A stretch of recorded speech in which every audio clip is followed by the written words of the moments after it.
Hi everyone, I'm Bonita from Pennies to Dollars. Welcome back to my channel. I'm glad to have you all here. As you know, I am a Midwestern farm girl in Kansas, raised by Depression era parents. So I share a lot of those tips and tricks with you and things that I learned from my parents that have got me this far. So I'm glad you joined me today.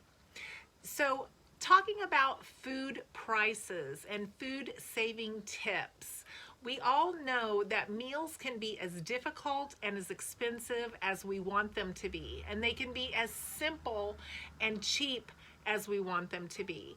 So sometimes it takes some planning and thought as to what we can afford. And all of us are in different areas of that in our life. There's some of us that are living frugally because we always have. There are some of us that are approaching retirement and trying to start learning to live on that budget that we're going to need when we retire. We have other people who have young families and they are just struggling.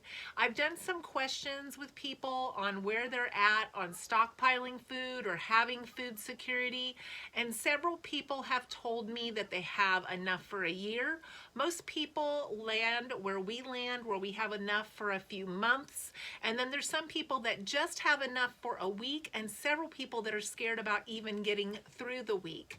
And that is very concerning. So I'm going to try to give examples that it can encompass all of that range of the viewers that we have here.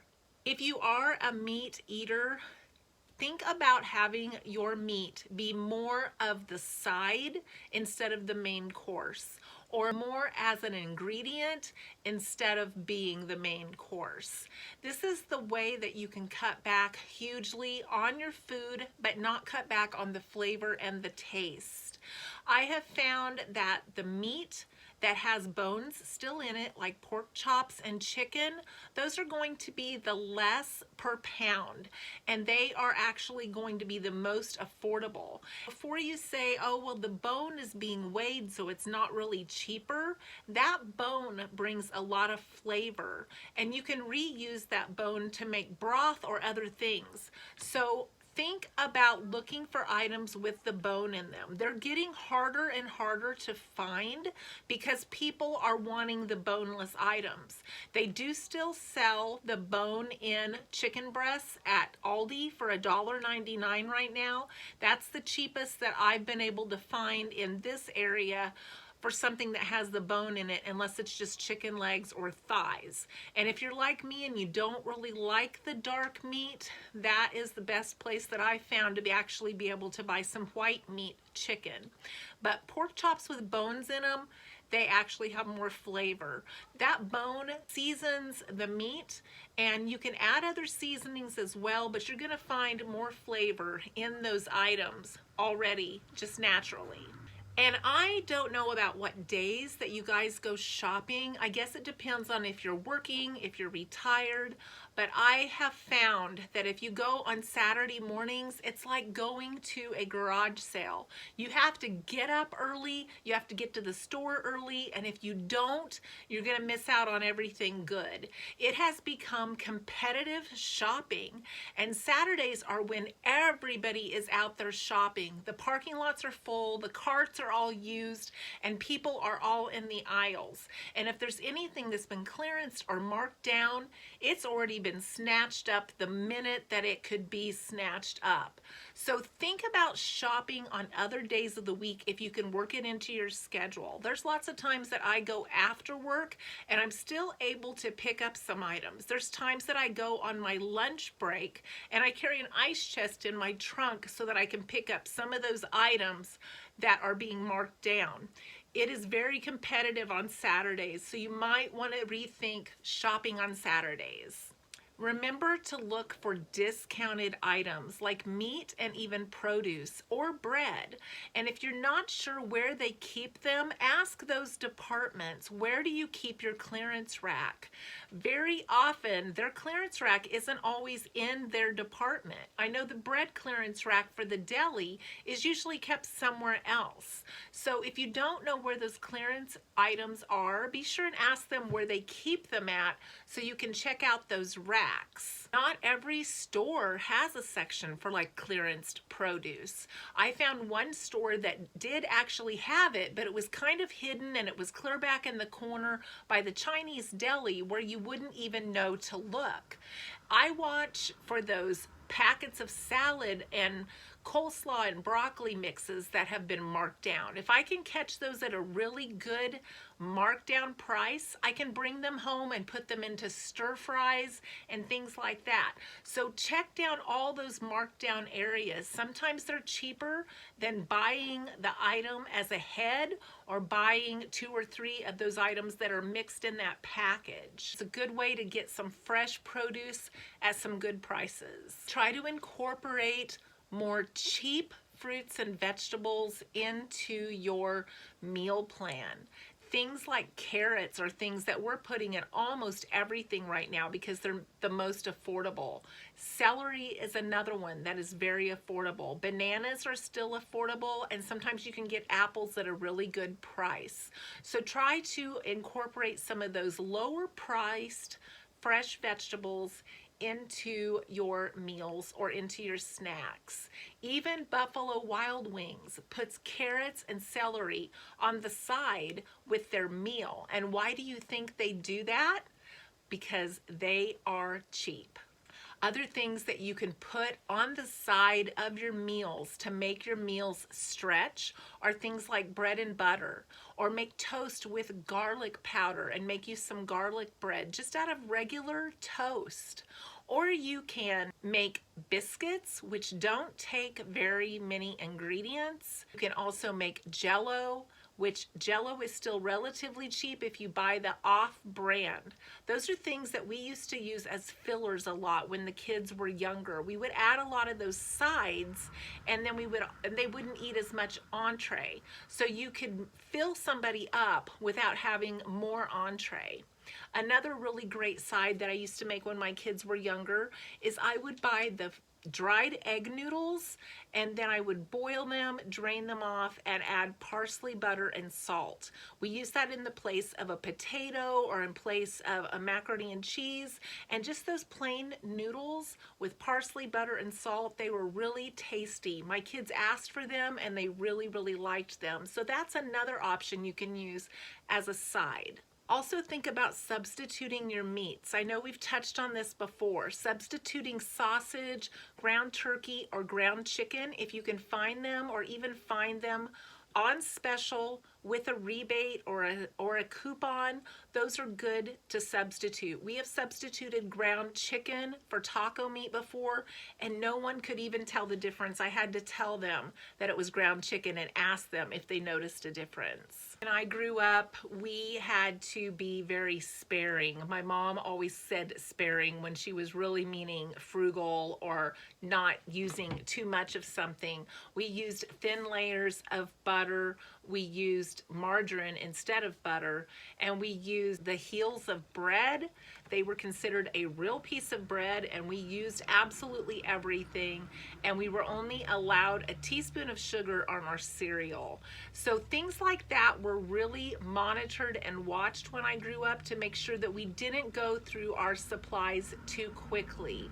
I think as a nation, we have gotten used to just being able to go into the kitchen 24/7, get what we want, get a snack if we feel like it, whether we're hungry or not. Maybe we're just bored, or we're just looking for something to do, or it just sounds good. We need to think more about eating when it's actually necessary, when we're hungry, when we actually need to have a meal, and try to make our meals more substantial by doing some of these other fillers so that we're not looking to snack in between time. Those snacks in between times can really hurt our budget and really hurt our grocery bill when we're trying to keep things in the pantry. I remember when my kids were small, I had a set budget, and if people went in there and got food in between meals, it could totally throw off my whole week's meal plan. So I was very, very careful about making sure that my husband didn't go and just help himself to something that was supposed to be a meal. That may sound kind of harsh, but these are some of the things we have to think about if money is tight. We have to think about making that budget last for the week. And it sounds harsh in 2023, but back when I had kids back in 1980 something, it was the way that we lived. We really did not think about that being a harsh way to live. That was just normal. Our normal has changed so much over the years, and that normal has been very expensive. So these things that are just easy to go into the refrigerator and help yourself to, we really need to think about what are acceptable snacks if we need a snack, and can we make it where we don't need as many snacks between meals so that we have more money to put towards the meal. If we can do these things, it will help our budget.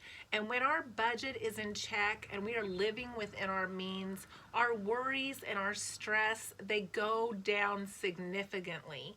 And so many times we are just burdened with all of the stress where money is concerned and being able to feed our family. So maybe it's time to rethink what we are buying, what we are making, the snacks in between times, and what we can change to make it easier to get through the week. When we can do this, our needs are met more easily, and it is such an easier lifestyle to not worry about what you're going to be able to afford come Friday when it's on Monday. Sometimes the only way to make our financial situation better is to confront it head on and to decide then what we can do to make things easier on ourselves. Because the minute we can make things easier on ourselves, everything becomes so much clearer.